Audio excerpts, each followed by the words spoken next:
Assalamualaikum warahmatullahi wabarakatuh. Waalaikumsalam Waalaikumsalam warahmatullahi wabarakatuh. wabarakatuh. Alhamdulillahirrahmanirrahim. Assalatu wassalamu ala asrofil anbiya wal mursalin Sayyidina Muhammadin wa ala alihi wa sahbihi nama. Pertama, kita bersyukur kepada Allah diberi kesempatan bisa masih bertemu kembali dalam rangka kajian rutin. Di setiap hari Rabu malam kita sama-sama masuk ke ruang kelas secara virtual di LB Kinas dalam rangka mengikuti kuliah umum di ruang kelas tematik materi ulumul Quran. Karena di LB Kinas itu kelasnya ada dua kategori, ada kelas yang reguler, ada kelas yang tematik. Bedanya kalau kelas reguler itu materinya tentang pelatihan ilmu alat dari paket 1 sampai dengan paket 9 ke atas. Itu yang kelas reguler. Dan tentunya anggota kelasnya tidak sebanyak ketika kelas tematik. Sedangkan ruang tematik adalah berisikan seluruh jamaah atau anggota dari berbagai kelas reguler diundang ngumpul seminggu sekali agar kita sama-sama bisa bertemu dalam satu ruangan dalam rangka kajian umum mengikuti materi ulumul Quran yang materinya ada kalanya masih hubungan dengan materi di kelas reguler agar kita yang merasa belajar paket 1, 2, 3 sampai dengan 9 itu semakin mendalam pemahamannya karena didukung dengan materi pendalaman tentang ulumul Quran di setiap hari Rabu malam pada kesempatan kali ini. Tepatnya kita bahas berjudul huruf ya. Nah, dalam pemahaman gaya bahasa Quran namanya uslub di tingkatan paket 10 ke atas itu diajarkan oleh masing-masing tentang ulumul Quran, yakni dalam bidang ijazul lughawi, kemukjizatan bahasa. Nah, misalnya masing-masing huruf hijaiyah itu punya sifat, punya karakteristik mana filosofinya. Misalnya huruf alif sifatnya sebagai huruf pembatas atau huruf pembeda. Huruf ba sifatnya sebagai huruf kesertaan. Huruf ta sifatnya sebagai huruf pengkhususan. Misalnya lagi huruf lam sifatnya sebagai huruf keperuntukan.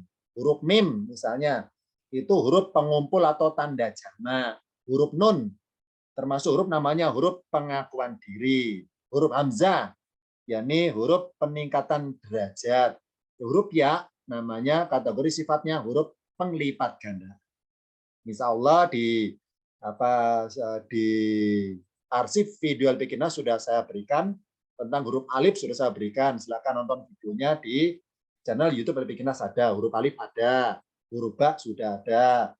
Huruf apa lagi ya? Huruf tak marbuto, tak biasa sudah pernah saya kenalkan. Huruf lam, insya Allah sudah. Huruf hamzah sudah. Sekarang huruf ya yang belum ya. Sekarang berikan huruf ya. Huruf ya itu sifatnya adalah sebagai huruf penglipat gandaan. Maksudnya apa? Lipat ganda apanya? Kita bahas nanti pada contohnya masing-masing.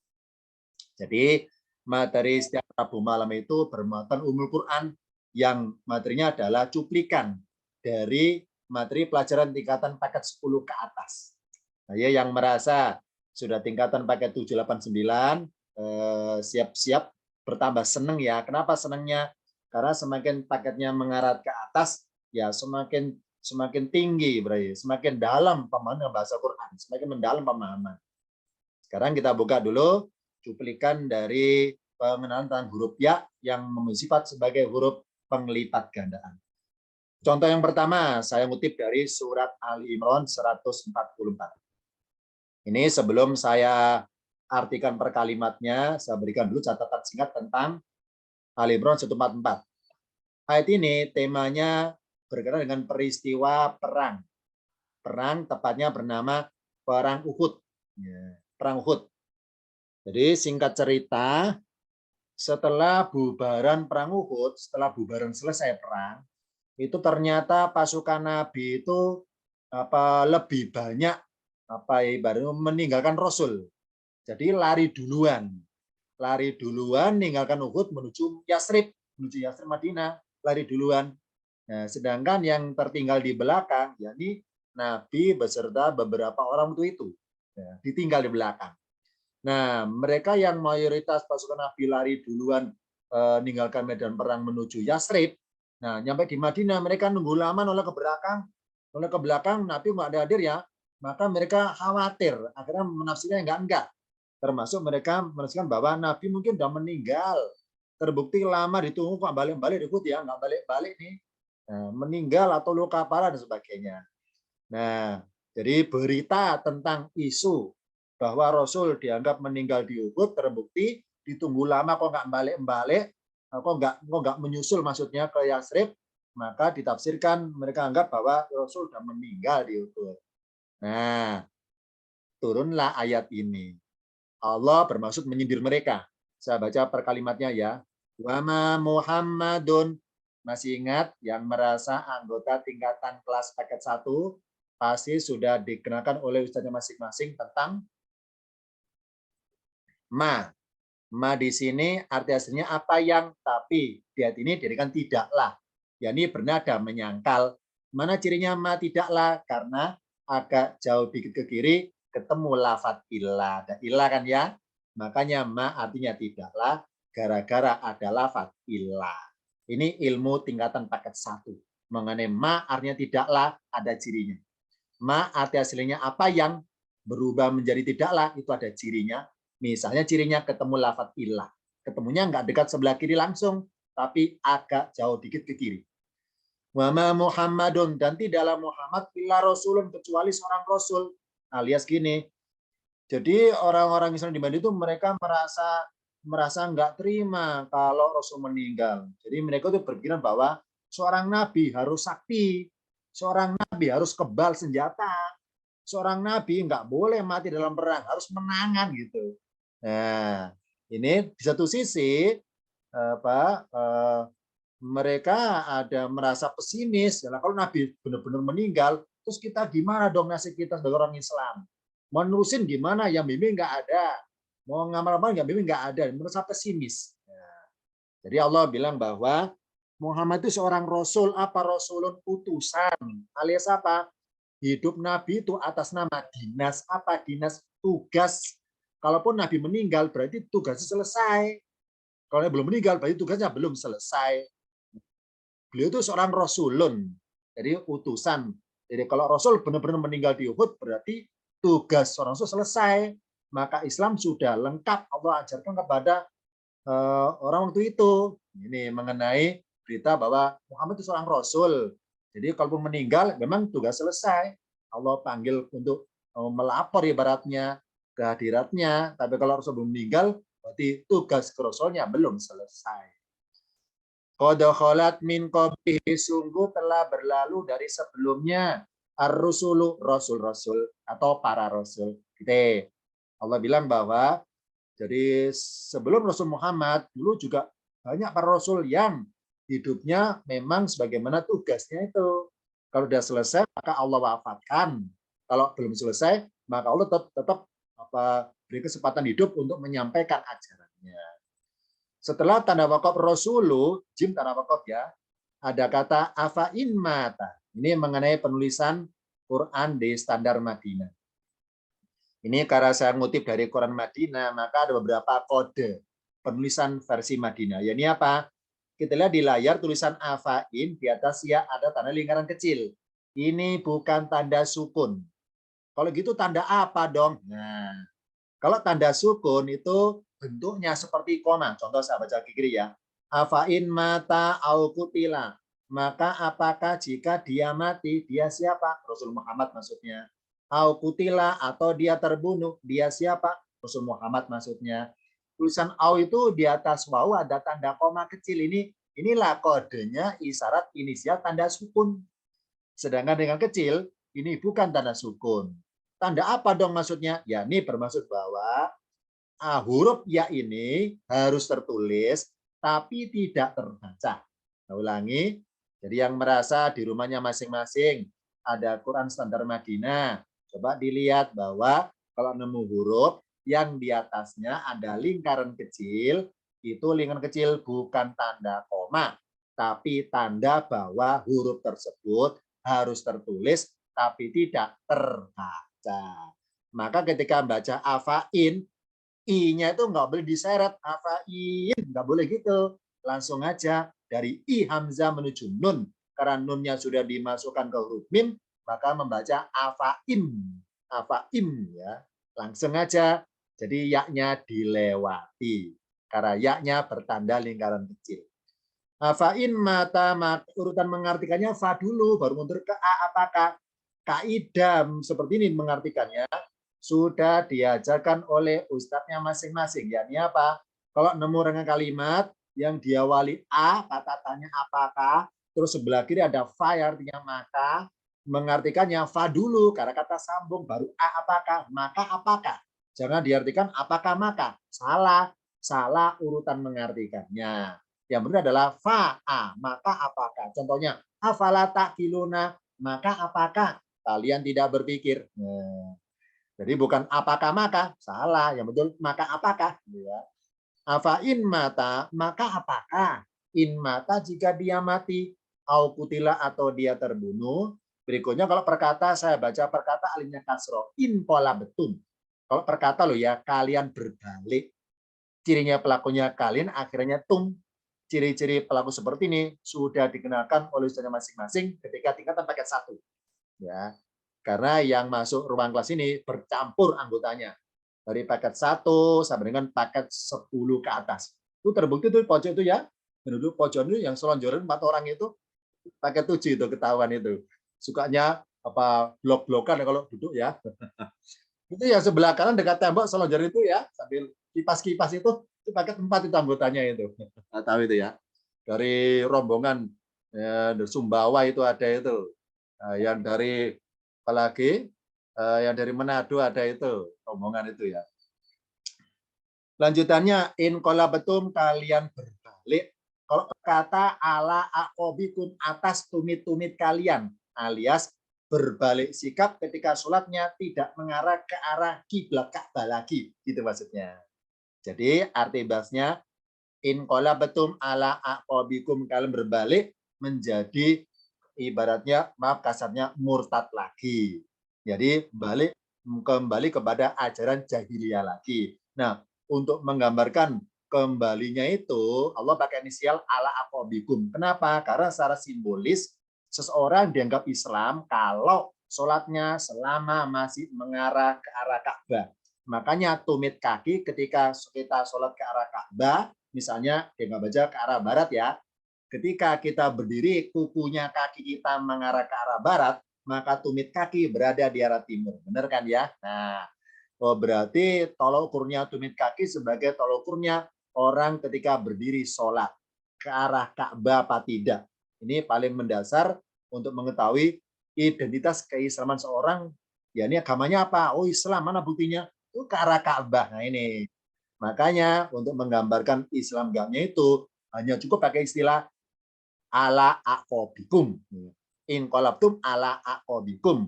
Kalian berbalik atas tumit-tumit kalian. Kalau tumitnya bergerak dikit aja, maka jari kuku kaki kita nggak ke arah Ka'bah. Kalau tumitnya bergerak ke arah yang lain, maka dipastikan badan kita ketika sholat nggak ke Ka'bah. Karena berdirinya kita itu didominasi oleh telapak kaki kita itu. Kemana tumitnya? Tumitnya di timur, berarti kita menghadap ke barat. Oh, tumit kita di posisi selatan, berarti kita ke arah utara menghadapnya. Tumit pengaruh tepat enggaknya kita menghadap ketika sholat. Waman yang kolib dan barang siapa berbalik ala akibai atas kedua tumitnya alias tidak lagi sholat ke arah Ka'bah, falan maka tidak akan yadurrullah. Kalau perkata itu membahayakan Allah. Arti kasarnya memberikan kemudorotan bagi Allah. Sayan, sesuatu apapun, arti bahasnya sedikit pun. Titik. Fasaya jazillahu. Ini urutan mengartikan dari wa, loncat ke lafaz Allahu. Dan Allah, saya jazi akan memberikan balasan asyakirina orang-orang yang bersyukur. Garis warna merah, tulisan afain, ada yaknya. Inilah kita bahas hari ini tentang huruf ya yang punya sifat huruf penglipat gandaan. Kita buka catatan berikutnya tentang ayat Al Imran 144 pada tampilan berikutnya. Sebentar ya, ada gangguan sinyal tempat saya.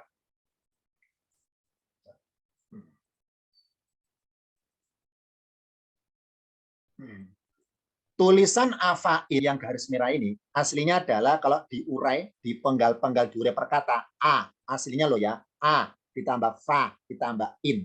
Mengartikannya fa dulu, baru mundur ke kanan a, maka apakah. Terus ke kiri lagi in, jika.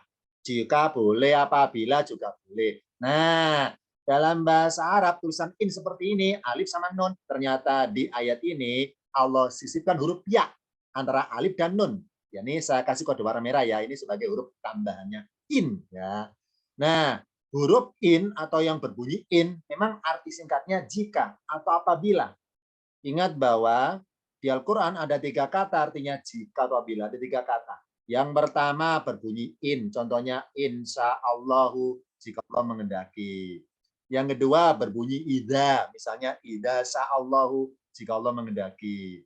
Yang ketiga berbunyi lau, misalnya lau sya'allahu jika Allah mengendaki. Oh, berarti 3 kata artinya jika, in, ida, lau. Arti sama, sama-sama jika, tapi spesifiknya berbeda pengertiannya. Bedanya apa? Bedanya adalah kalau in artinya jika, ini kata-kata jika itu mengandung suatu harapan.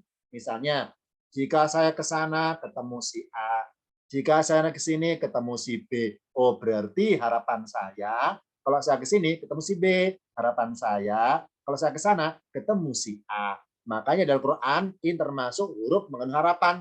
yakni dinamakan huruf syarat. Kenapa? Kalau saya pengen ketemu si B, syaratnya ke sini dulu. Kalau saya ketemu si A, syaratnya ya ke sana dulu. Makanya kata-kata jika itu mengandung syarat. In artinya jika. yakni bermaksud harapan yang belum tentu terjadi. Bisa ya, bisa tidak. Yang kedua, ida. Ida artinya jika. Cuma spesifiknya adalah ida bermaksud mengandung harapan yang pasti terjadi. Makanya di juz amma, semua ayat tentang kiamat pakai ida semua. Ida zulzilati, ida waqaati, ida samsu kuwirot. Apa ida itu pasti maksudnya? Ida itu pasti. Berikutnya lau. Lau artinya jika. Lau itu mengandung harapan yang belum tentu terjadi, mustahil terjadi. Mustahil. Nah, sedangkan di sini pakai in. Berarti apa ini nih? Dalam kisah ini, in adalah bermaksud mengandung harapan kemungkinan yang belum tentu terjadi. Bisa iya Muhammad meninggal di Uhud karena perang, bisa tidak. Ya, karena masih isu di Madinah itu masih isu, masih isu di Madinah. Nah, karena di Yasrib atau di Madinah ada orang yang benci Nabi, tepatnya para Bani Israel, orang Yahudi, maka mereka sekarang dalam bahasa namanya itu memviralkan. Memviralkan isu itu bahwa Muhammad sudah mati di Uhud, terbukti apa? Ditunggu lama nggak balik-balik. Jadi orang Yahudi memperparah keadaan, memviralkan ya. Ibaratnya kalau sekarang zaman dulu kalau sudah ada apa ya, udah ada handphone mungkin sudah di-share kemana-mana beritanya ya, yang masih hoax, yang masih hoax ya. Muhammad sudah mati di Uhud, padahal belum tentu karena pakai in loh ya, pakai in masalahnya. In kan bisa ya bisa tidak. Jadi berita yang belum pasti loh diviralkan duluan. Ini berarti mereka kena pasal berlapis ya, menyebarkan berita yang belum pasti ya. In apa in? Mengandung harapan kemungkinan yang belum tentu terjadi, bisa iya bisa tidak. Karena pakai in loh ya. In itu jika bermaksud harapan belum tentu terjadi. Makanya pas kita berjanji pakai in. Ke rumah saya, oh ya insya Allah, nggak boleh pakai ida. Oh ya ida insya Allah nggak boleh. Ida itu pasti masalahnya. Dan juga kalau berjanji pakai lau, oh ya lau insya Allah nggak boleh pakai lau, harus pakai in. Kenapa? Karena bisa ya, bisa tidak, bisa jadi, bisa nggak jadi, bisa batal, bisa jadi. Itu pakai in. Makanya anjuran kalau berjanji pakai in karena belum tentu, bisa jadi, bisa batal. Nah, in harapan yang belum tentu. Maka di sini karena pakai in bermaksud bisa iya Rasul Muhammad mati di Uhud atau bisa tidak, nggak jadi mati di Uhud karena belum tentu karena pakai in. Kita buka catatan berikutnya. Jadi tentang isu Rasul meninggal di Uhud itu sudah menyebar kemana-mana. Tulisan apa tidak terbaca. Jadi jangan dibaca diseret. Afain, jangan diseret. Biasa aja. Afain ya, bisa diseret. Kenapa? Karena ya adalah tanda sukun, bukan ini lingkaran, bukan sukun. Sekedar tanda bahwa ya tertulis tapi nggak terbaca. Nah, karena nggak terbaca, langsung aja afain. Nah, oleh Allah kenapa disisipkan ya? Jawabannya adalah ada syaratnya. yakni ya ini sebagai huruf penglipat gandaan, yaitu huruf yang mempunyai sifat sebagai sifat huruf penglipat gandaan. Maksudnya apa? Balik lagi definisi in. Apa in artinya? Jika. Ini tuh huruf apa? Huruf syarat. Maksudnya apa? Syarat yang kemungkinan bisa ya, bisa tidak. Nah, karena bersifat kemungkinan, sedangkan Allah tambah ya, maka termasuk lipat gandanya kemungkinan. Ya. Besar dia mati, ini tambah besar ini. Jadi karena daya termasuk lipat gandanya kemungkinan besar matinya Rasul, dan lipat gandanya kemungkinan besar murtadnya orang Muslim sepeninggal Rasul di Uhud. Nah ini, karena Allah sindir, wahai orang Islam di Madinah, afain mata, maka apa? Maka apakah jika kemungkinan besar Muhammad mati di Uhud, terus kalian tuh berbalik sikap lagi jadi murtad gara-gara nabinya nggak apa? Karena situasi waktu itu sangat mencekam ya, sangat mengkhawatirkan, penuh was-was, penuh praduga tak bersalah, penuh praduga, serba ketidakmungkinan masalahnya. Jadi serba nebak-nebak. Rasul Muhammad meninggal apa enggak ya? Nggak ada yang tahu. Nggak ada yang tahu. Maksudnya orang Madinah nunggu lama, Rasul nggak datang, nggak ada yang tahu. Karena begitu lamanya Rasul nggak balik-balik ke Madinah. Karena luka parah beliau di Uhud, luka parah. Nah ini ya, hikmahnya disisipkannya huruf ya termasuk menggambarkan lipat gandanya kemungkinan. Ya nih, lipat gandanya, namanya lipat gandanya kan besar ya, lipat gandanya kemungkinan besar meninggalnya Rasul atau terbunuhnya Rasul di Uhud, dan juga apa kemungkinan besarnya lipat ganda kemungkinannya bagi orang Islam yang inqalabetum berbalik jadi murtad lagi gara-gara nabinya nggak ada. Nah ini ya, ini salah satu isyarat mengenai in yang Allah sisipkan huruf ya di tengah-tengah, menggambarkan lipat gandanya kemungkinan. Karena in namanya huruf syarat atau huruf yang mengandung harapan. Oh, berarti dengan adanya huruf ya, lipat gandanya harapan, yakni harapan besar, maksudnya kemungkinan besarnya mati atau tidak di perang Uhud tersebut. Ini ya adalah huruf yang sifatnya huruf penglipat ganda.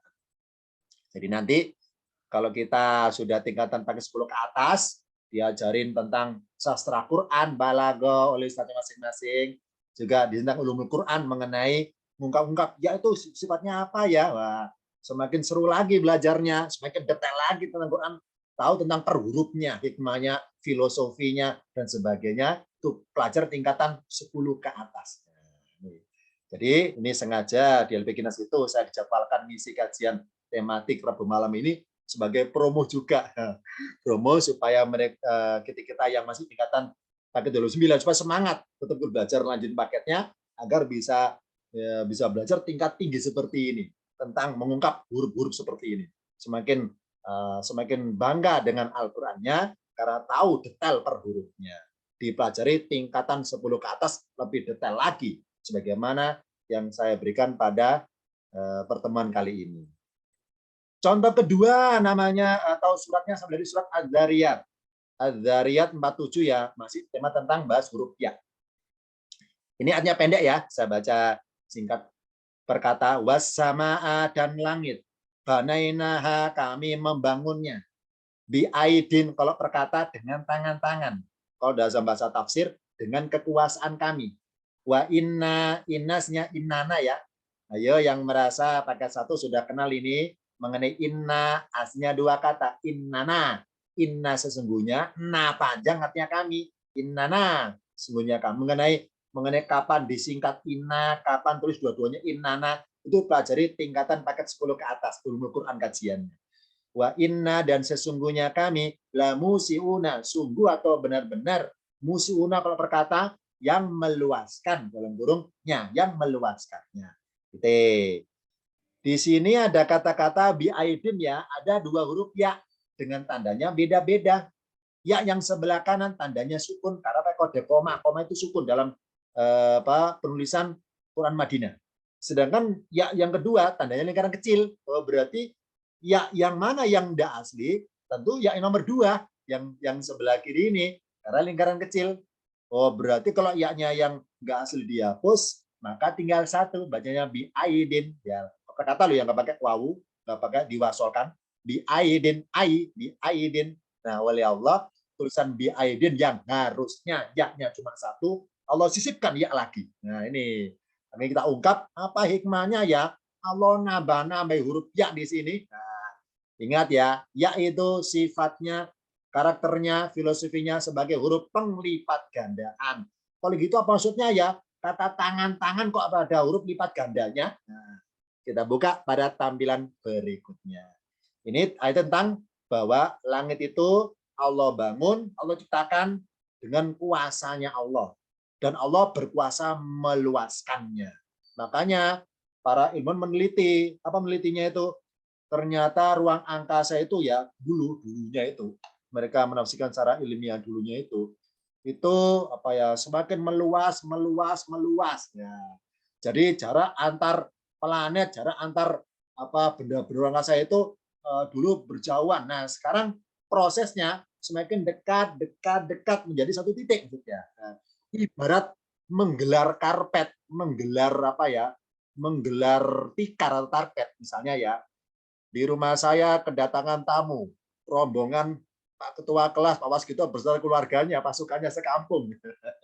Nah ya, nah kenapa? Saya sebagai tuan rumah langsung sibuk nih menggelar karpet selebar mungkin ya.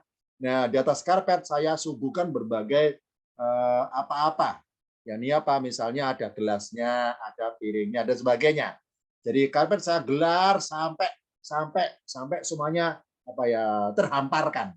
Nah, selesai acara bubaran, saya langsung gulung karpet. Nah, logikanya kalau saya gulung karpet tanpa mengambil gelas dan kue-kue dari situ, tentunya kan saling bertabrakan gelasnya. Nah, itu alam semesta.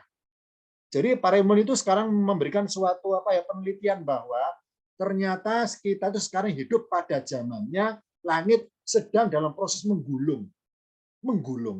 Terbukti yakni antara planet sekarang saling berdekatan sekarang, saling berdekatan, otomatis gaya gravitasi tarik menarik gravitasinya.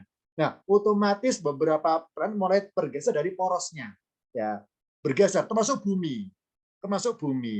Bumi kita sudah bergeser dari porosnya, semakin dikit. Nah, karena bergeser maka putarannya nggak stabil. Karena nggak stabil maka cuaca nggak pasti. Maka sekarang cuaca nggak pasti, nggak nentu. Ya, kalau dulu misalnya ya bulan sekian kemarau, bulan sekian musim hujan. Sekarang nggak pasti.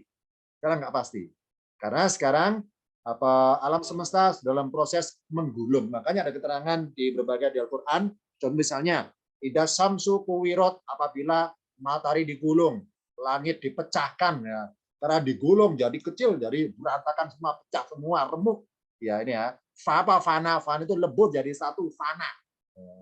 Ya, jadi misteri adalah Allah memulai menggulung semesta semenjak kapan ya? Mulai menggulungnya itu apakah sebelum Rasul Muhammad lahir atau Rasul ketika sudah lahir baru mulai menggulung? Itu yang misteri. Ya, cuma Rasul bilang bahwa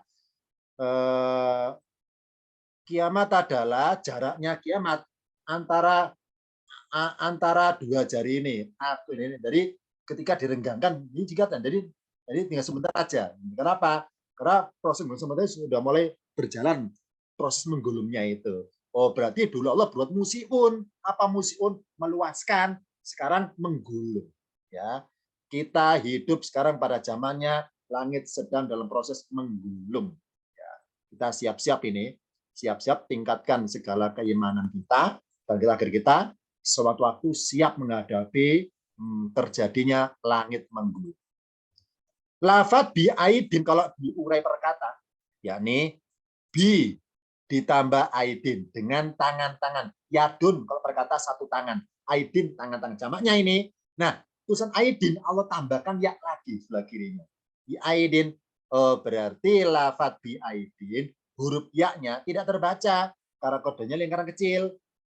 Karena sebagai huruf penglipat gandaan. Maksudnya apa? Lipat ganda apanya? Jadi lipat gandanya perbuatan Allah menciptakan langit. Ya. Jadi Allah ketika menciptakan benda-benda alam semesta, apa saja, misalnya bumi, misalnya manusia, misalnya hewan, misalnya langit, dari berbagai macam itu ibaratnya dari sisi tingkat kerumitan, tingkat besarnya itu, tingkat prosesnya, hebohnya itu nyiptakan langit lipat ganda, ibaratnya ekstra. lipat gandanya ekstranya itu. Dalam hal penciptaannya itu.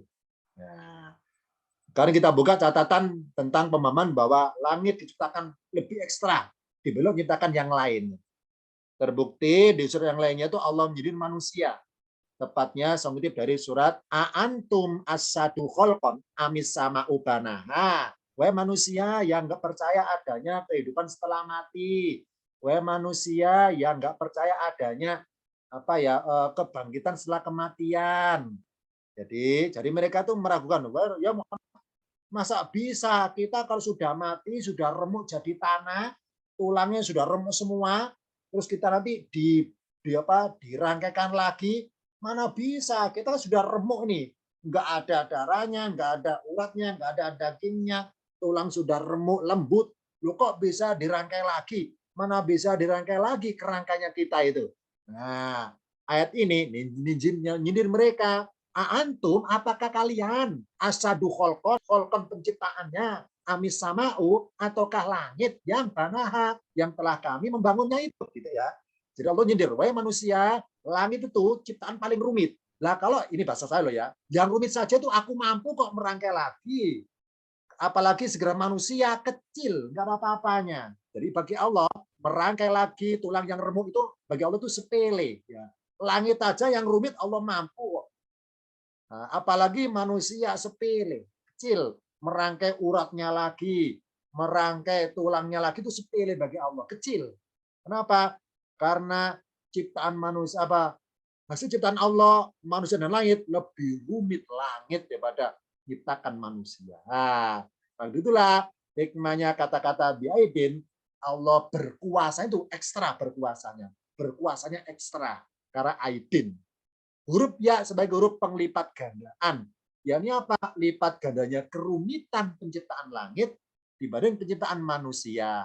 Makanya manusia nggak percaya adanya akhirat, nggak percaya adanya kebangkitan setelah mati. Di sini ayat ini, manusia, kalau kalian merasa nggak mungkin dihidupkan lagi, karena kalian merasa sudah remuk, lembut, ingat bahwa langit lebih rumit ciptaannya daripada kalian. Nah, kalau Allah itu mampu membuat langit lagi, apa susahnya membuat manusia lagi atau merangkai tulang manusia kecil, nggak ada ibarat nggak ada susahnya bagi Allah Maha Kuasa tersebut. Ini contoh perbandingan tentang huruf ya identitas sebagai aidin, lipat gandanya kuasanya Allah untuk bangun langit dan membuat langit. Ini ya, ini satu.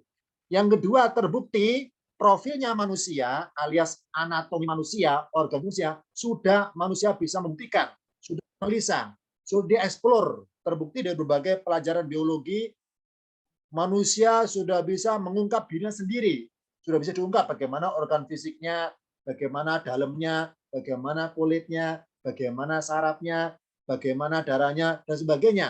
Jadi ibaratnya manusia sudah mengungkap tentang ilmu kemanusiaan, sudah diungkap hatam. Organ fisiknya, karakter psikologinya, sebagainya sudah hatam.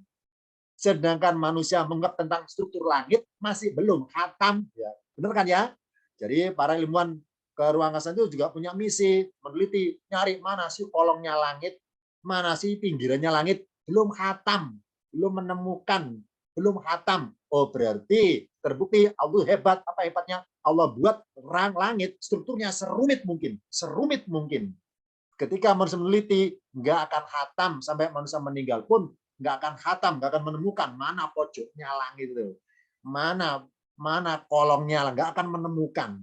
Belum nyampe pesawatnya ke sana, ke pinggiran jagat raya, belum nyampe. Ini ya. Sedangkan manusia kalau mengungkap dirinya sudah hatam. Kalau mengungkap as-samaa langit belum hatam. Oh berarti rumitnya ciptaan Allah berwujud langit. Ya. Karena Allah nyindir berbunyi, bigoiri amadin tarawunaha. Ya. Wahai manusia, langit bisa kokoh kok nggak jatuh ya? Itu bigoiri amadin, dengan tanpa tiang tarawunaha. Yang kalian melihatnya itu nggak ada tiangnya, padahal tiangnya ada secara gaib, kalian jangan bisa melihat ini contohnya. Nah, ini berarti hikmahnya Allah sisipkan lafaz huruf ya sebagai lipat gandanya kerumitan penciptaan langit dibanding kerumitannya penciptaan manusia. Ini contoh yang kedua ya, tentang huruf ya sebagai inisial penglipat ganda. Sekarang contoh ketiga. Ustadz, sekarang jam 5, jam 8, jam 9 lebih sempat nih kami yang di Sumbawa, yang di Manado, di Kalimantan sudah apa ya malam ini. Tenang ya, silakan diseruput kopinya, dicelpat-celput cemilannya, yang ngemil ya. Ya, kita kalau kuliah malam hari itu santai aja bisa ngemil. Ya, jangan maaf ya, jangan kayak orang pada umumnya. Kalau awal bulan ngemol, kalau tengah bulan ngemil, kalau akhir bulan ngomel. Maaf ya, ngemol, ngemil, ngomel. Nah, contoh lagi sekarang lafaz min waroi hijabin. Min waroi hijabin. Arti perkata dari belakang pisang. Yang pertama sebelah kanan waroi, tulisan normal wawu ro alif hamzah. Ini sebelah kiri waroi, hamzanya ada huruf ya-nya. Ini kita ungkap di sini. Dari dua ini yang benar mana dalam an? Yang sebelah kanan versi bahasa Arab. Ini secara bahasa dulu ya, versi-versian dulu. Waroi dalam bahasa Arab yang sebelah kanan. Kalau waroi, contoh di Al-Quran seperti ini contohnya. Nah, apakah orang pakai dua-duanya? Iya, pakai dua-duanya Quran. Kadang-kadang pakai waroi, hamzah saja. Kadang-kadang pakai waroi, hamzahnya ditambah ya oleh Allah di sini. Nah, ketika lafaz waroi saya masukkan ke dalam tanggal di atas berbunyi min waroi hijabin, saya baca min ya, nggak pakai tajwid. Min waroi hijabin, dari belakang tabir. Hijab artinya tabir. Nah, ada dua ayat nanti saya bandingkan. Min waroi hijabin, dari belakang tabir. Kalau pakai iya-nya ini warna merah, min waroi hijabin, sama artinya dari belakang tabir. Bedanya, kalau waroi nggak ada hamzanya, tabir atau hijab yang diadakan oleh manusia. Nah, kalau waroi ada hamzah, ada ya-nya, tabir atau hijab yang diadakan oleh Allah di dalam pemahaman ayatnya. Kita buka contohnya pada tampilan berikutnya. Itu yang duduk tengah kok masih ketawa-ketawa ya, dengar kata-kata ngemol, ngemil, ngomel. Masih ketawa-ketawa ya. Kita ini serius ya, jangan ketawa dulu ya. Kok ingatnya ngemol, ngemil, ngomel. Al-Ahzab 53. Saya baca perkata dulu ya. Wa idza, dan jika sa'altumuhunna, kalian meminta kepada mereka. Mereka siapa? Dalam ayat ini bermasuk kepada para istri Rasul. Hunna itu. Karena perempuan hunna, kalau hun mudakar, kalau hunna muannas. Ya, yang merasa anggota paket satu tahu tentang mudakar muannas. Mataan artinya itu kesenangan sebetulnya, tapi karena temanya ini mengarah kepada para sahabat dan juga istri Nabi, mataan dengan keperluan yang kalau dituruti menjadi senang gitu maksudnya. Maka istilah kata-kata mataan. Apa mataan berkata kesenangan. Nah, kenapa dirikan keperluan? Ya, ini keperluan kalau dituruti menjadi senang gitu maksudnya. Mataan suatu keperluan. Fas'aluhunna, maka mintalah kalian kepada mereka. Mereka siapa? Istri Nabi. Mintanya dari mana? Mintanya min waroi hijabin, dari belakang tabir atau tirai atau korden atau kelambu atau selambu, banyak istilahnya ya. Dalikum, demikian itu. Adharu, lebih suci, likulubikum, bagi atau untuk hati kalian. Wa qulubihina, dan bagi atau untuk hati mereka. Gitu. Di sini ini ada isyarat bahwa, maaf ya, ini sebetulnya ayatnya panjang. Ayatnya panjang karena sambil to the point sebagaimana materi malam ini, supaya satu layar kelihatan jelas dua baris. Maaf ya, ini ayatnya saya ambil sepenggal, tapi penggalannya pertanda wakaf dari waida, dari waw istinafiyah awal kalimat. Waroi hijabin, arti perkata min waroi hijabin, dari belakang tabir. Tulisan waroi normal biasa, waroi hamzah saja, nggak ada ya. Nah, sebagai isyarat bahwa tabir apa, hijab apa, ini berupa korden atau kelambu atau selambu yang menutupi antara ruang tengah rumahnya Rasul dan kamarnya para istri Nabi. Karena zaman dulu waktu itu ya itu tidak ada pintu antara dalamnya kamar istri Nabi dan ruang tamu, nggak ada sekat, nggak ada pintu, jadi kelihatan langsung los. Jadi orang-orang di ruang tamu bisa langsung melihat bagaimana isi kamarnya istri Nabi itu. Nah, dengan Allah berikan keterangan bahwa dipasangnya hijab atau tirai atau penghalang, maka kalau pengen dialog dengan istri Nabi, nggak usah bertemu langsung melihat, cukup dibalik hijab saja, dibalik tabir saja, min waroi hijabin, dari belakang hijab. Ini contoh ya, kata-kata waroi berbunyi waroi hijabin, hamzanya normal, nggak pakai ya.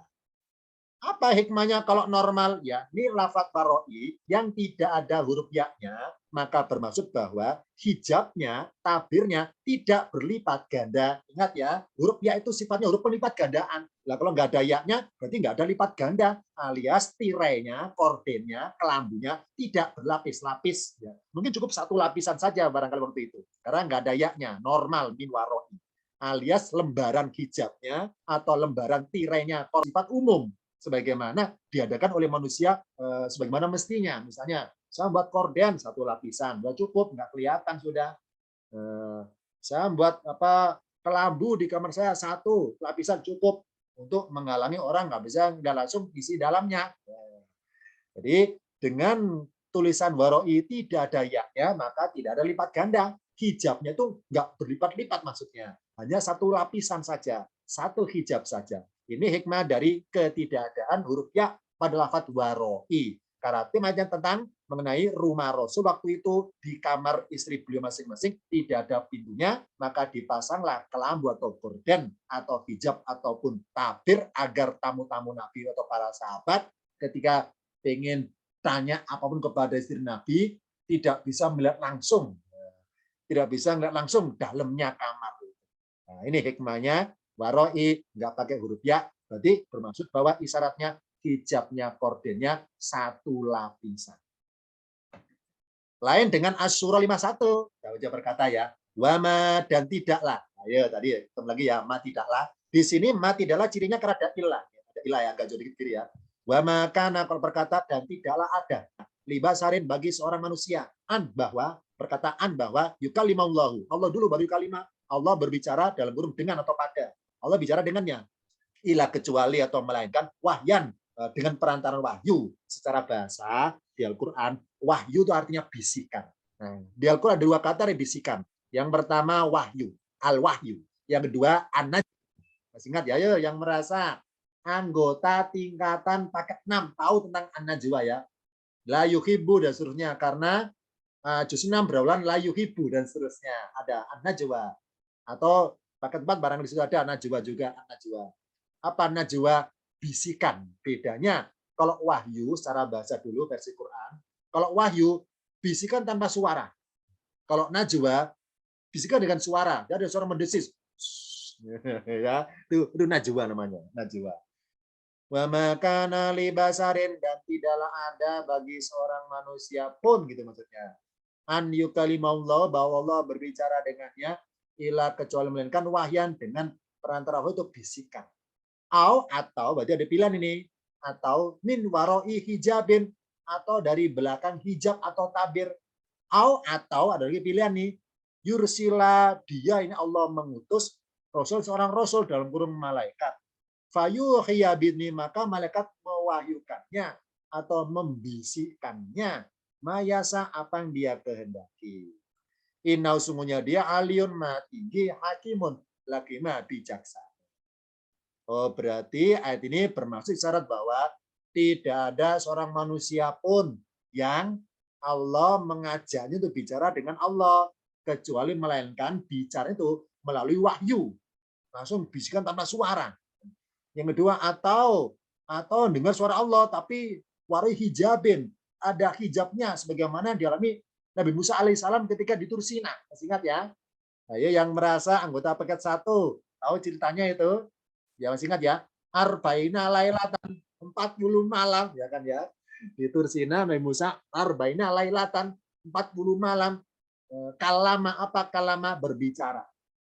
Makanya Musa disebut apa? Kalau Musa taklim apa takliman? Kalama takliman, berbicara langsung secara live ya. Jadi Musa pernah berbicara dengan Allah langsung secara live, takliman. Live ya. Cuma nggak ada siaran ulangnya, nggak ada rega ulang ya. Live langsung, takliman. Oh, berarti Musa itu ketika di Tursina dengar suara Allah min waroi hijabin, dari belakang tabir.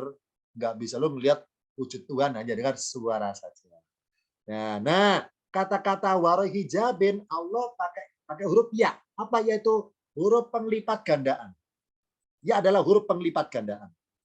Maksudnya apa? Ya, nih hikmahnya. Lafat waroi ada huruf yaknya. Huruf yaknya sebagai huruf penglipat gandaan. Yakni apa? Lipat gandanya hijab atau berlapis-lapis tabir yang Allah adakan. Jadi tidak semua manusia yang mampu dalam tanda kutip ya melihat Allah yang pertama atau mendengar suara Allah. Kenapa? Karena Allah itu membuat banyak hijab. Maaf ya, jangankan kita ngelihat wujud Tuhan, lihat sama Allah aja kita kadang sulit kok. Misalnya, saya melihat malaikat nggak bisa, kenapa? Karena itu alamnya berhijab-hijab, banyak lapisan hijabnya, banyak lapisan hijabnya. Tidak semua manusia bisa melihat jin karena ada hijabnya, Allah pasang hijab. Gak semua manusia bisa melihat malaikat karena ada hijabnya. Oh berarti Allah itu masang hijab berlapis-lapis. Makanya untuk menggambarkan lapisannya berlapis-lapis diadakanlah huruf ya di sini. Min waroi hijabin, dari belakang. Tadi banyak lapisannya. Dari belakang lapis satu ada lagi lapisannya. Dari belakang lapisan kedua ada lapisan ketiga. Jadi berlapis-lapis belakangnya itu. Min warai hijabin.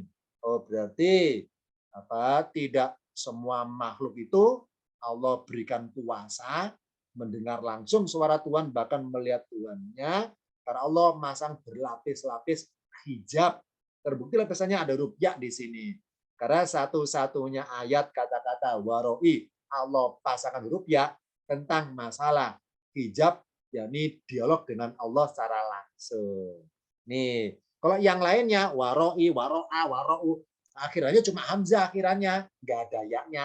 Khusus ayat tentang ini, tentang wahyu, tentang dialog dengan Tuhan, itu Allah adakan huruf ya, bermaksud bahwa untuk bisa dialog dengan Allah, bahkan melihat langsung dengan Allah, itu banyak lapisan hijabnya harus bisa tembus.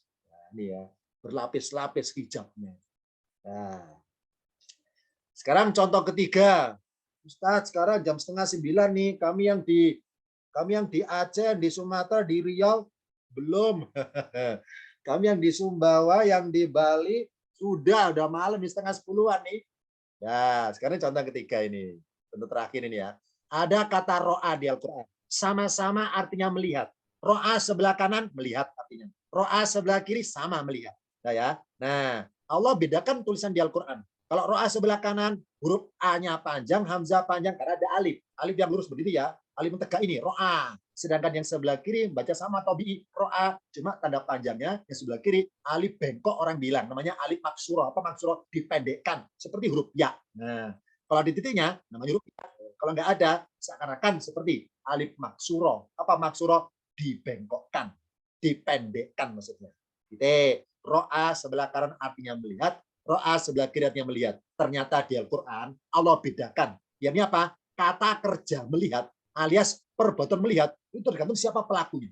Kalau dalam ayat itu, kalau kita nemu ayat di Al-Quran kata-kata ro'a, dia melihat, dia siapa? Maka dipastikan kalau tulisan ro'a itu berakhiran alif, maka yang dipastikan ya, siapa pelakunya ro'a? Tentu selain Rasul Muhammad. Selain Rasul Muhammad. Karena di Allah di Al-Quran itu satu-satunya orang yang Allah pakaikan kata-kata ro'a yang pakai huruf ya, hanya Rasul Muhammad saja.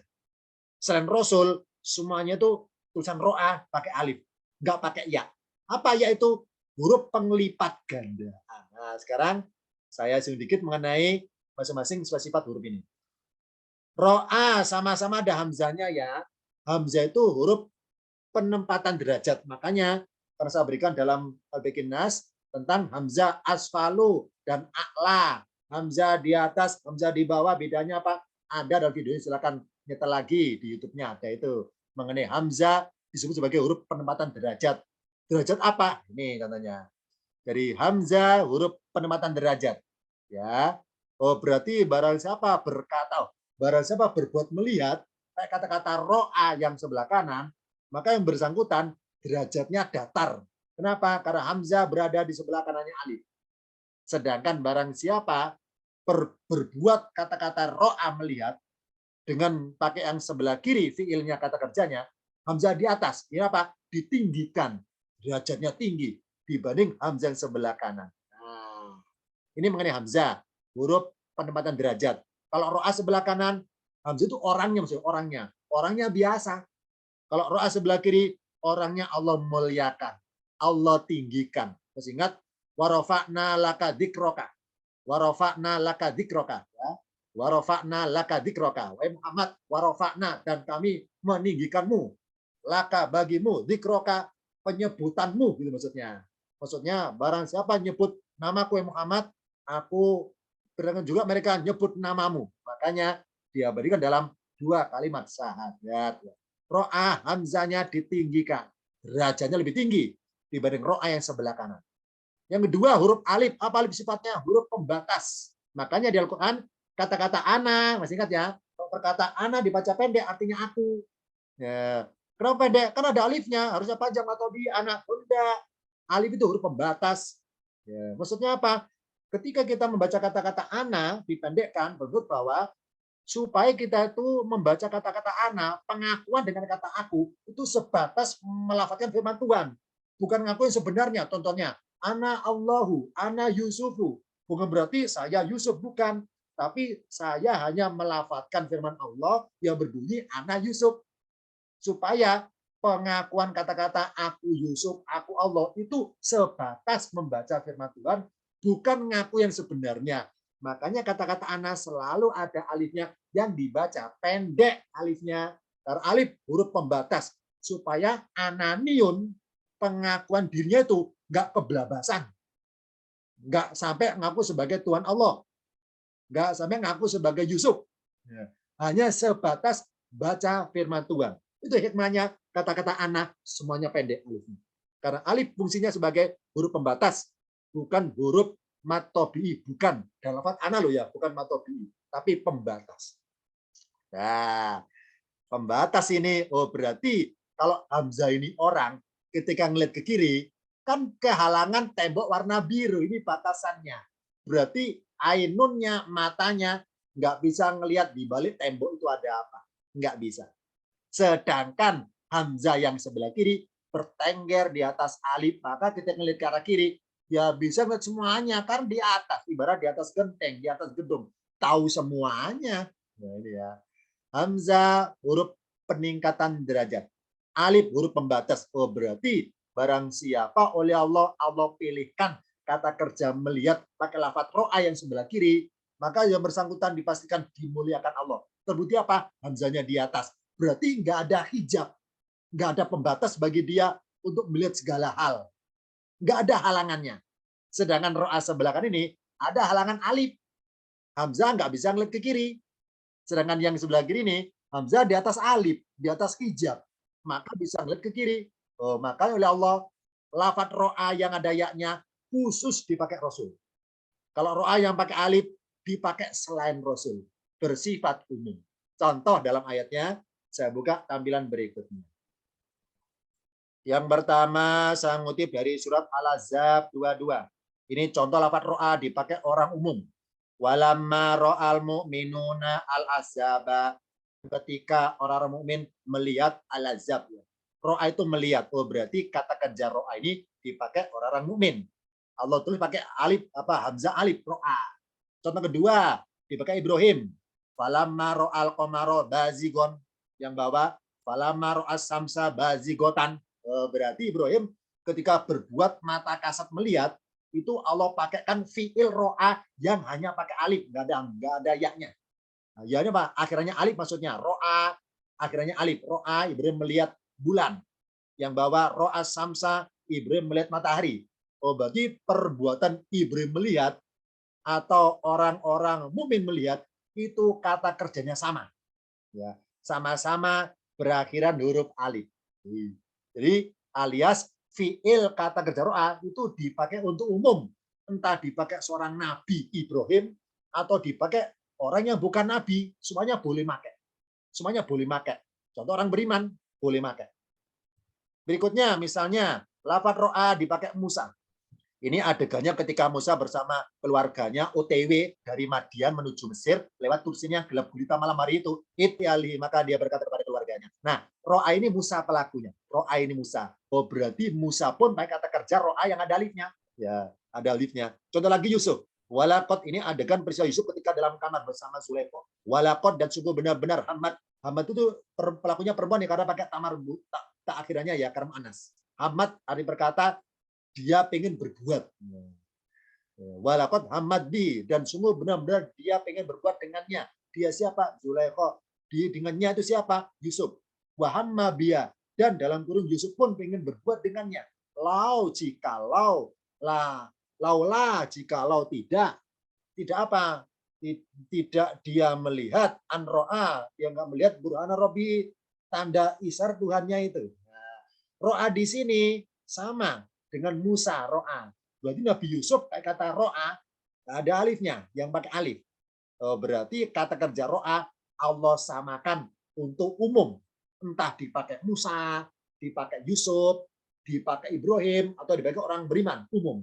Ibarat baju loh ya, baju yang berbunyi ro'a yang pakai alif akhirannya itu dipakai semua orang. Ibarat baju loh ya, dipakai semua orang. Tapi untuk Muhammad Allah bedakan ro'a.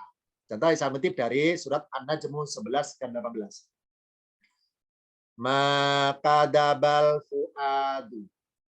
Bentar dulu ya, ada gangguan sinyal tempat saya. Maka dabal fuadu maro'a. Tidaklah.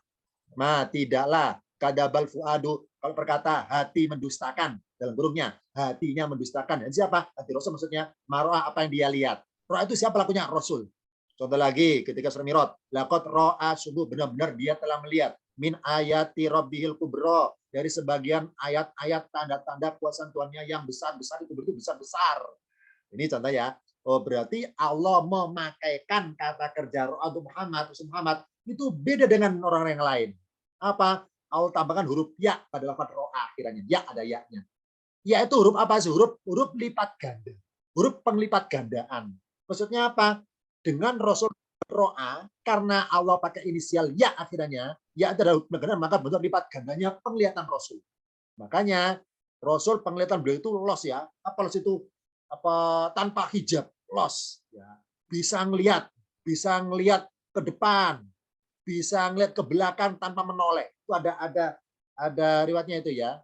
Jadi ketika para sahabat itu sedang sholat berjamaah di belakang Nabi ya, para sahabat itu bercanda. Nah, ketika selesai jamaah Rasul bilang, "Wahai Rasul kalian, aku bisa ngelihat kalian dari belakang apa? Tanpa menoleh ke belakang." Jadi Rasul itu ya ibaratnya ketika beliau menghadap ke arah barat itu bisa ngelihat timur tanpa menoleh. Ya.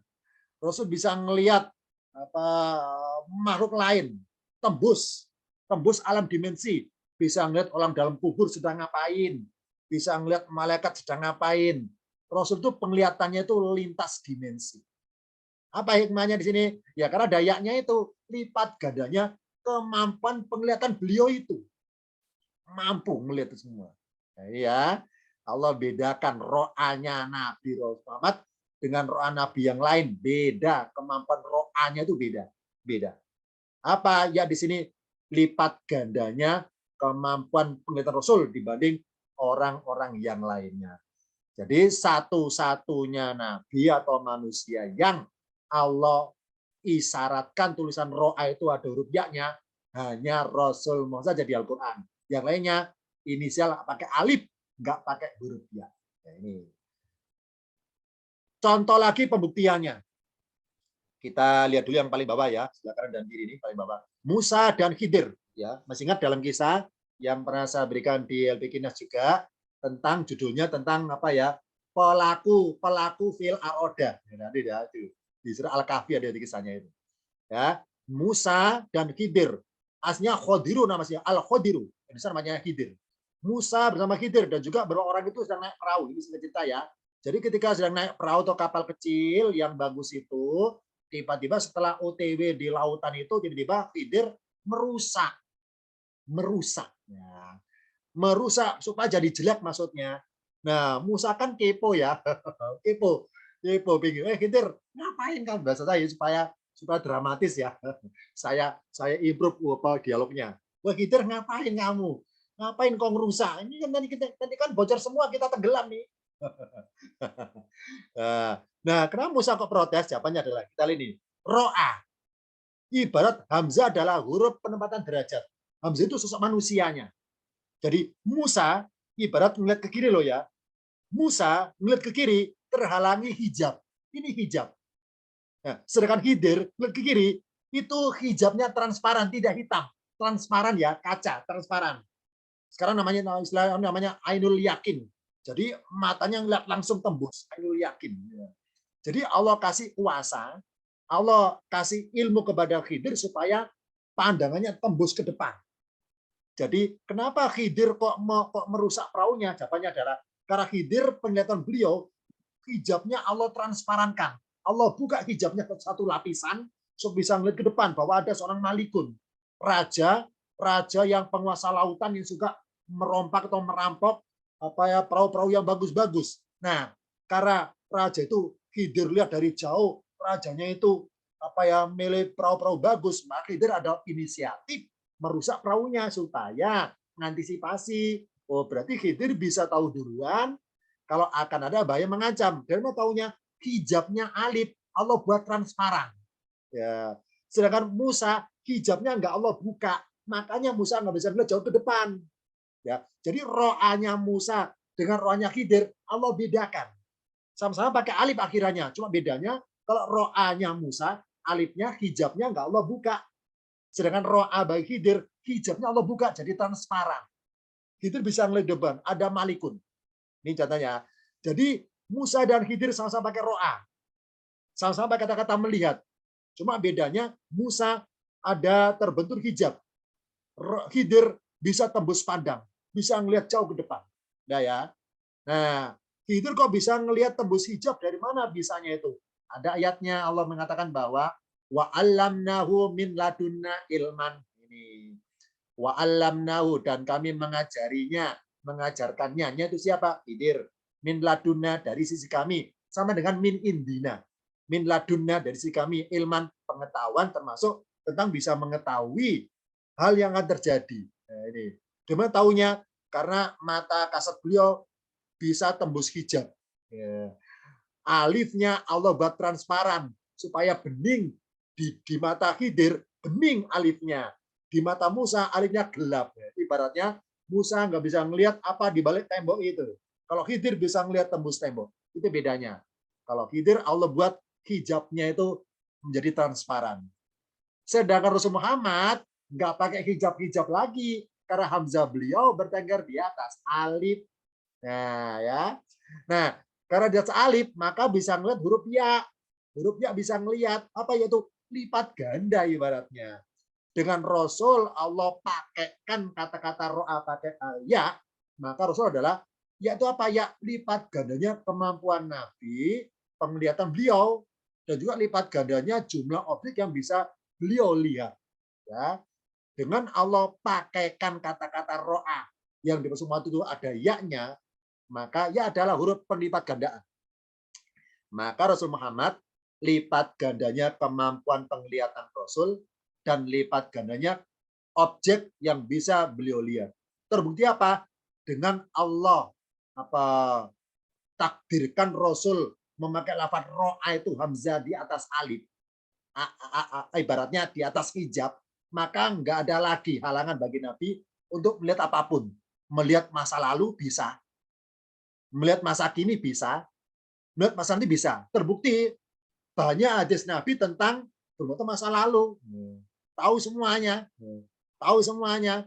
Bagaimana dulu ketika Adam di langit, bagaimana dulu ketika dialog dengan malaikat, tahu semuanya. Kemudian bagaimana nanti tanda-tanda kiamat, tahu semuanya. Bagaimana di akhirat Allah mengirim manusia pada masar, tahu semuanya. Kenapa? Karena mata beliau itu sudah lintas alam. Sudah lintas alam. Tahu nanti bagaimana di akhirat Rasul Allah berikan kehebatan ke sana. Maka Rasul bisa bersabda bahwa nanti kiamat seperti ini, jalurnya seperti ini, urutannya seperti ini. Rasul kata di mana ya?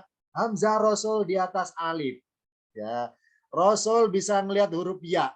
Apa ya? Melipat gandanya objek yang Rasul tahu lebih banyak dibanding nabi-nabi yang lain. Nah, Rasul bisa lihat masa lalu, masa kini zaman beliau, dan masa nanti zamannya di akhir Rasul tahu semua. Nah, itulah hikmahnya kenapa Nabi bisa memberikan suatu sabda bahwa nanti di akhirat umat saya sekian golongan.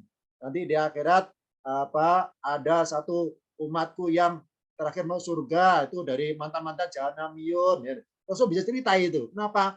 Ibarat mesin waktu. Rasul Allah tayangkan kepada Rasul mesin waktu sekarang dan juga akan datang. Ya. Ini ibarat seperti itu ya. Rasul ro'anya ada yaknya, yaitu lipat ganda. Nah, ini hikmahnya beberapa lafaz di Al-Quran yang Allah sisipkan huruf ya sebagai syarat, sebagai huruf penglipat gandaan. Terakhir, sebagai kesimpulannya, saya tampilkan kalimat hikmah. Tadi contohnya lafaz ro'a. Ingat ya, Hamzah itu huruf penempatan derajat. Siapa? Orangnya maksudnya. Hamzah itu orangnya. Jika huruf Hamzah alias kita, itu Hamzah. Jika huruf Hamzah sering mengeluh kepada Allah, ya Allah kenapa segini, kok nggak segitu? Ya Allah kenapa ini, kok nggak itu? Ya Allah kenapa saya kok jadi korban? Padahal saya itu taat. Kok ternyata kenapa tetangga saya itu yang jelas bermaksiat kok malah selamat? Ya Allah kok saya sakit seperti ini? Ya Allah kok saya segini? Barang siapa sering mengeluh, ya ini ya.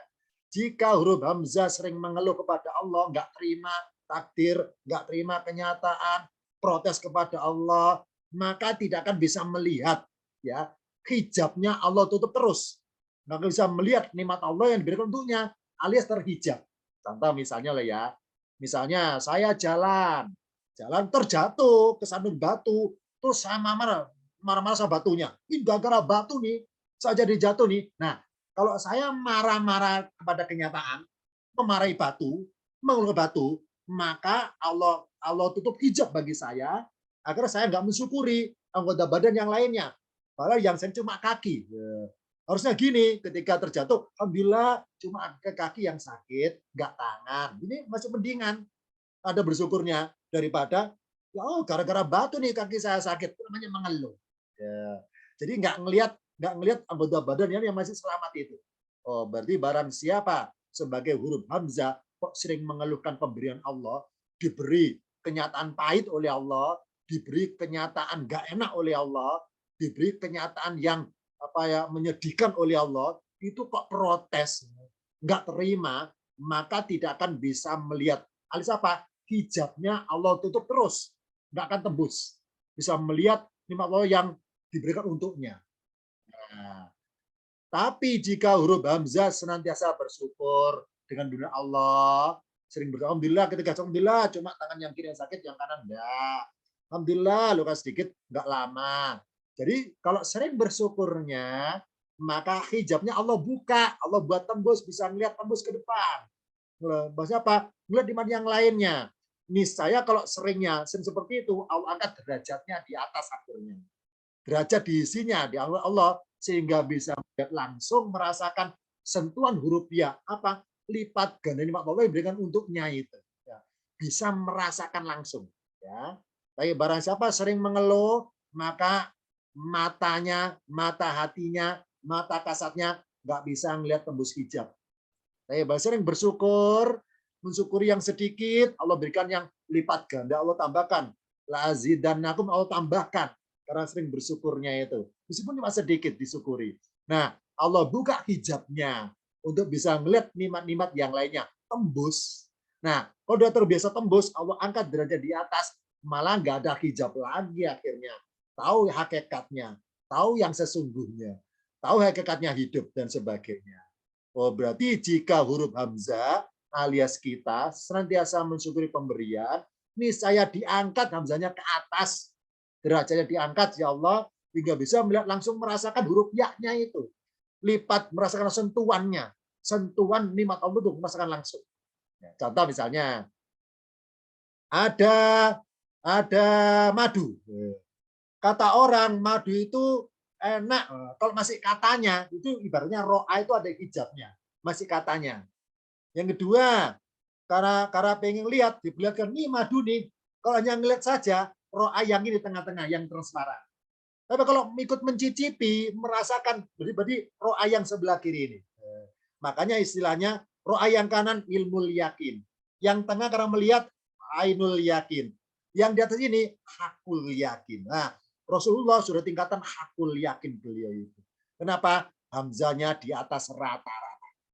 Makom beliau sudah tinggi, makanya bisa ngelihat sentuhan huruf ya.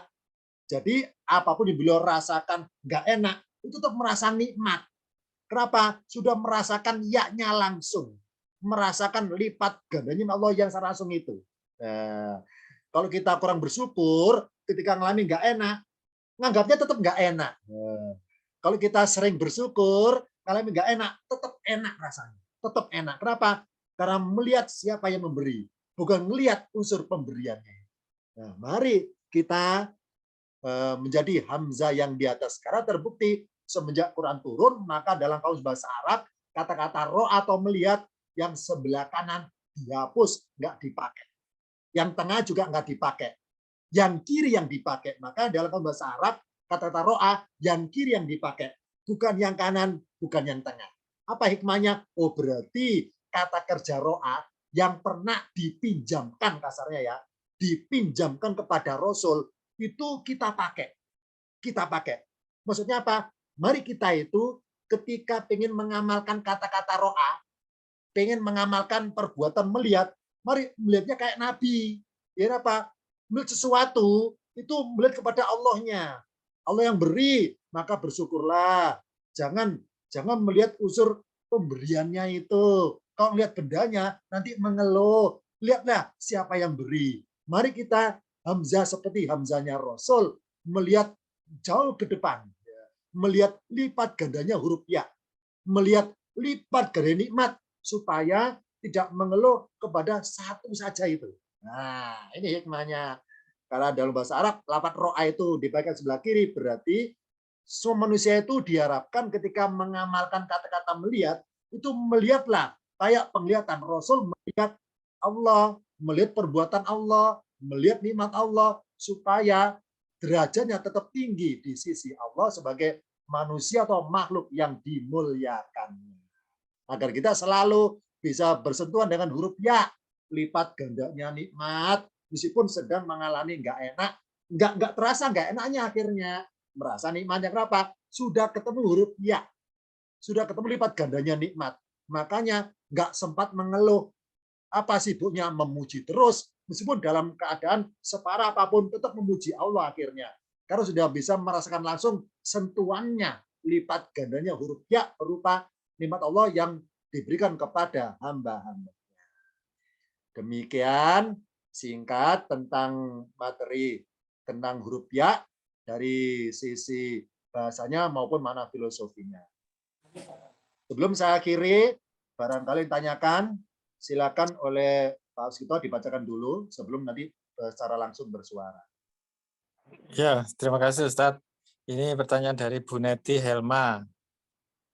Langsung Syifrun mustatir atau Syifrum mustatil, Ustadz? Maksudnya apa ini? Tanyakan apanya? Bedanya maksudnya ya? Kira-kira Ya, ya. yang satu pakai N, Syifrun mustatir atau Syifrum pakai M, mustatil, Ustadz. Bedanya. Jadi apa ya? Tergantung bacanya. Bacanya kalau dua-duanya tanwin dibaca wasol kayak tajwid, misalnya aslinya sifrun ya, sifrun ketemu mus ya, tentunya dibaca m akhirnya, sifrum itu ya. Kalau pengen dibaca wasol. Nah, kemudian apa mustadirun, mustatilun ini maaf ya, ini saya merasa asing ini. Maaf ya. Ini saya merasa asing ini, maaf ya. Ini yang pengen tanyakan apanya ini? Ya, nggak jelas juga Ustadz. Tidak Ya, ada maaf ya. Ini nanti Bu Nelti ya, Bu Nelti Bu Netli nih ya, Netli Helma. Ini kalau Netli. merasa dari anggota grup Perpikinas, jadi tanya di grup aja atau ke nomor saja ya. Nanti biar Oke. langsung kepada saya Oke, agar biar saya nanti jelas. bisa tahu maksudnya. Atau nanti waktu diskusi boleh tanya sekarang, Ustaz. Nanti aja kita bersuara.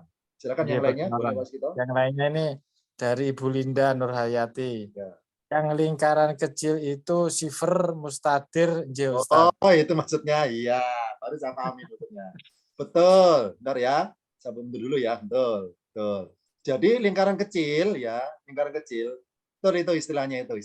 Baru saya pahami maksudnya. Betul. Jadi sifr, kalau baca wakafnya sifr ya, betul, sifr. Baca wakaf sifr. Jadi misalnya saya ambil dulu sebentar ya. Yang tadi kata bi'aidin aja biar tahu dua-duanya ini ya. Jadi lafadz aidin, bi'aidin ya yang sebelah kanan itu sukun tandanya. Sebelah kiri lingkaran kecil. Nah, ini kalau dalam istilah pendek Arabnya boleh seperti itu istilahnya. Betul. Jadi sifar mustadir betul. Jadi mustadir betul seperti itu maksudnya. Ini istilah Arabnya. Tapi maksudnya adalah bahwa huruf tersebut harus tertulis tapi tidak terbaca. Itu yang penting maksudnya. Yang penting kita paham bahwa ini maksudnya seperti itu. Kalau istilahnya, kalaupun kita nggak tahu, nggak apa-apa, nggak masalah. Nggak masalah. Ada yang lainnya barangkali? Sudah tidak ada, Ustaz. Silakan teman-teman yang lainnya Oke, langsung. kalau nggak ada, silakan kalau bertanya, mikrofonnya diklik. Ini dari Bu Linda duluan. Bu Linda dari kota mana Bu Linda ini? Dari Blora. Bu Linda suaranya putus, silakan diklik lagi Bu Linda. Dari Blora, Ustadz. Oh, Blora. Silakan Bu Linda, tanyakan apanya. Yang mau saya tanyakan, apakah tanda ya sukun yang ada sifirnya itu hanya ada di dalam Al-Quran, Ustadz? Terus kemudian, seperti kesimpulan pada malam hari ini tadi, untuk bisa mendapatkan ya yang berlipat ganda itu, apakah jika seseorang itu pada awal mulanya itu tidak melihat dari kenikmatan yang Allah berikan akibat dari musibah yang ditimpakan kepada dirinya itu, tapi dalam perjalanan kemudian dia baru menyadari dalam musibah itu ternyata ada hikmah dari kenikmatan itu. Itu apakah akhirnya orang itu bisa mendapatkan ya yang berlipat ganda itu, Ustaz? Ya, terima kasih. Assalamualaikum warahmatullahi wabarakatuh. Waalaikumsalam warahmatullahi wabarakatuh. Benar, jadi inisial atau isyarat tentang huruf-huruf ya yang diadakan dengan tanda khusus tadi hanya di Al-Quran. Benar. Kalau dalam bahasa Arab tidak dipakai, contohnya bi'aidin, ya tetap yaknya satu, bi'aidin, bukan yaknya double. Benar, jadi hanya ada di Al-Quran tanda seperti ini. Benar. Ini tadi, makanya dengan Quran tampil beda itulah ada reaksi dari orang-orang Mekah itu. Reaksi. Karena orang Mekah, orang Madinah kan pakar-pakar sastra Arab waktu itu ya, pakar-pakar bahasa itu menjadi apa ya aneh gitu. Aneh, kok beda ya? Kok beda ya? Ini hikmahnya saja.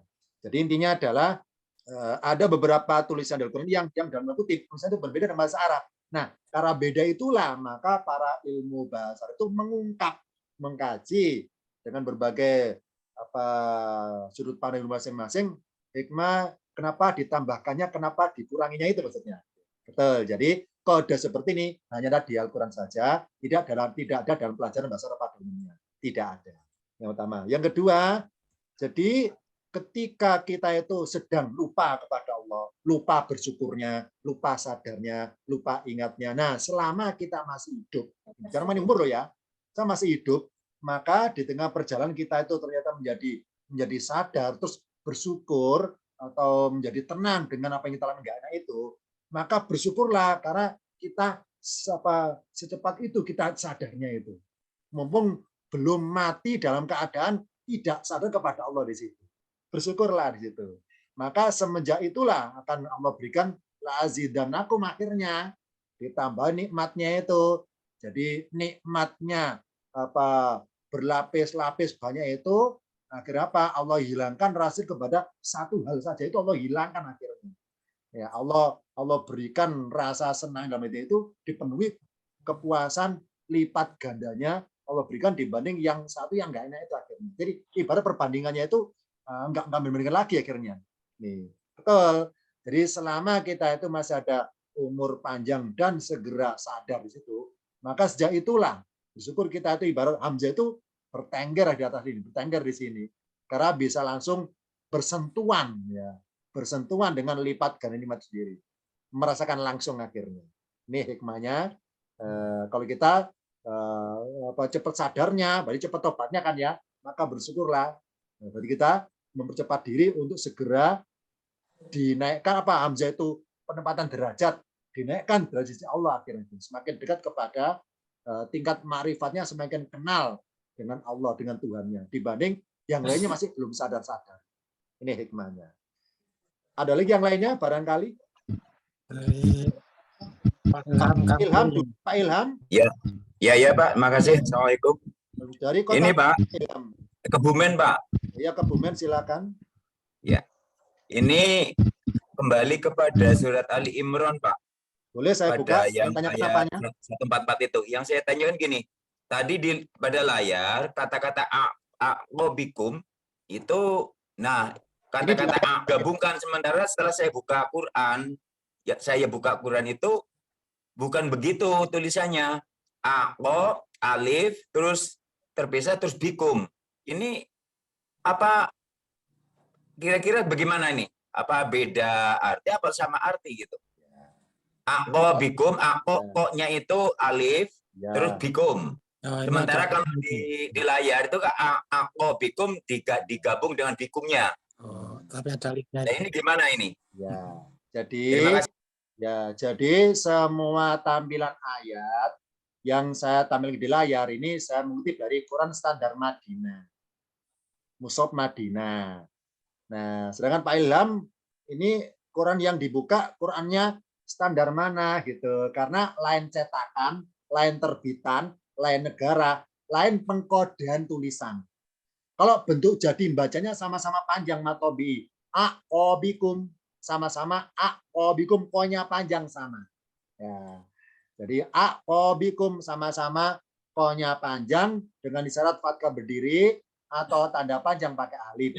Cara baca sama-sama panjang, cuma beda pengkodean tulisannya. Nah, kalau yang ini di layar ini saya kutip dari Quran Standar Madinah dengan pengkodean tanda panjang pakai fathah berdiri, tidak merubah arti. Apakah pakai alif, enggak pakai alif, tidak merubah arti.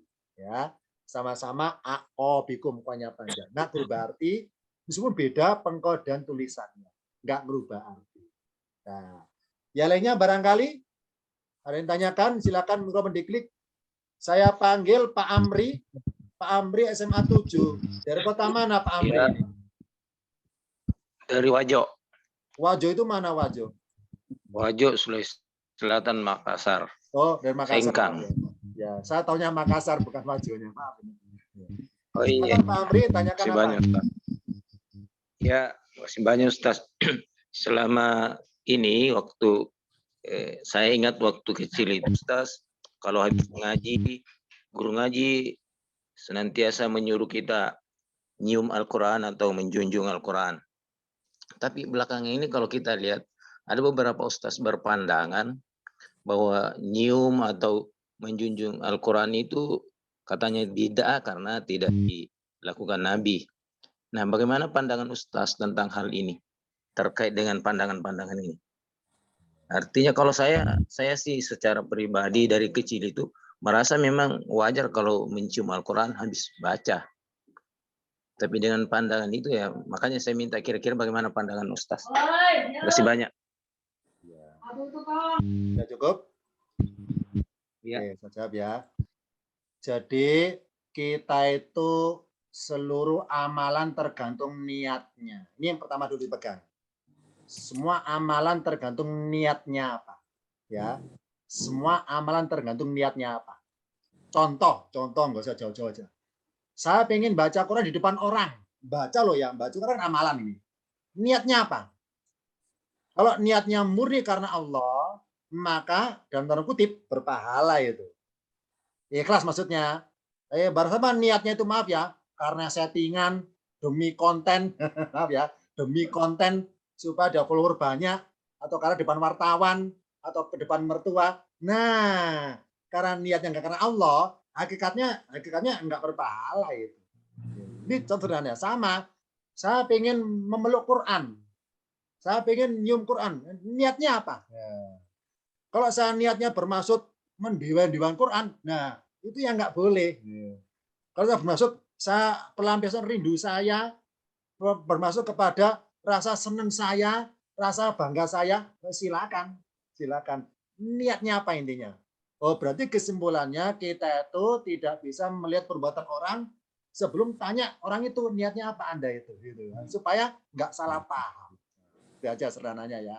Jadi misalnya saya sholat ya. Ini contoh zaman jahiliyah loh ya, zaman dulu misalnya. Saya hidup zaman dulu. Saya sholat depan Ka'bah.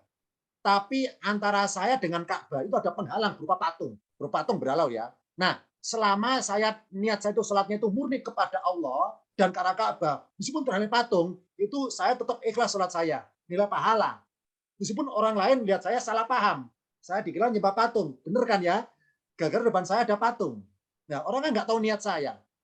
Nah, makanya sebelum menilai saya, tanya dulu, Pak Enwar, niat Anda apa? Sholat kok depan patung. Saya jelaskan. Saya karena Ka'bah kok.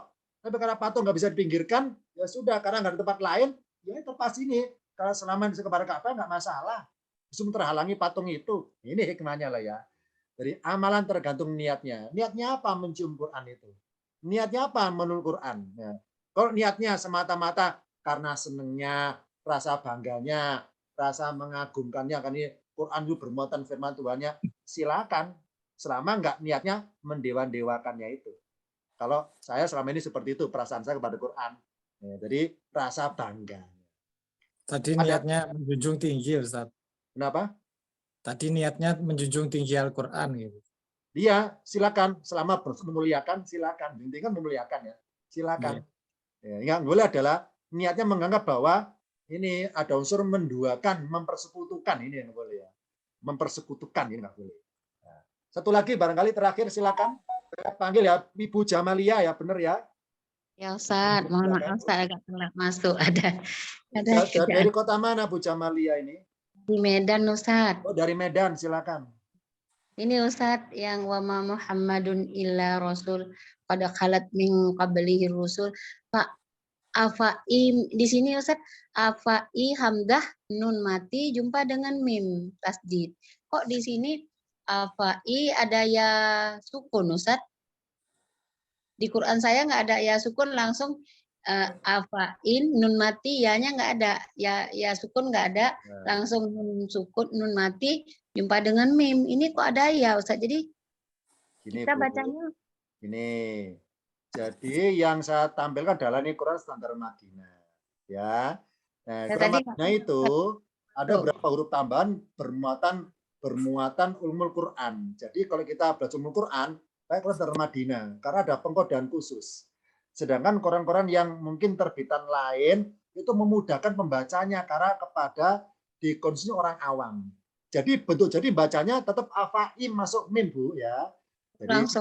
Jadi ada ya, nggak ada ya, tetap masuk huruf mim karena bersih daftar tasdid. Itu Bu ya.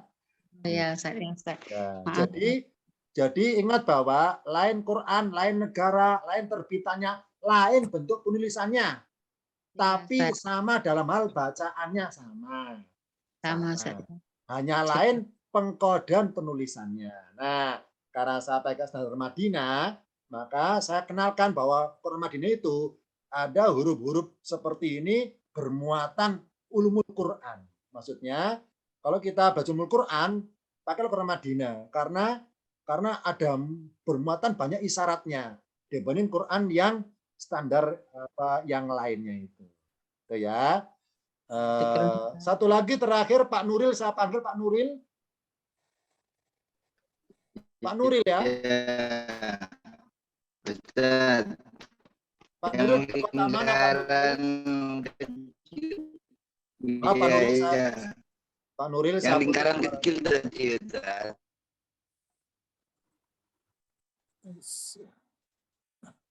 Maaf Pak Nuril suaranya. saya tutup ya suaranya karena tidak jelas, saya tutup suaranya.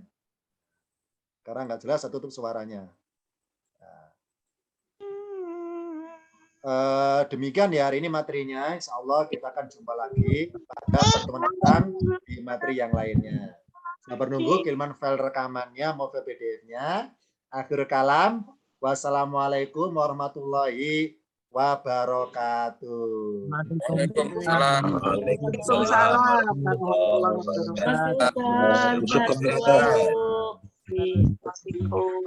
Terima kasih ya Mas kita menemani saya tadi. Sama-sama. Ya, selalu Ustaz. Kita tutup ya kelasnya ya karena sudah Ya. Allah kita jumpa lagi pada bulan mendatang.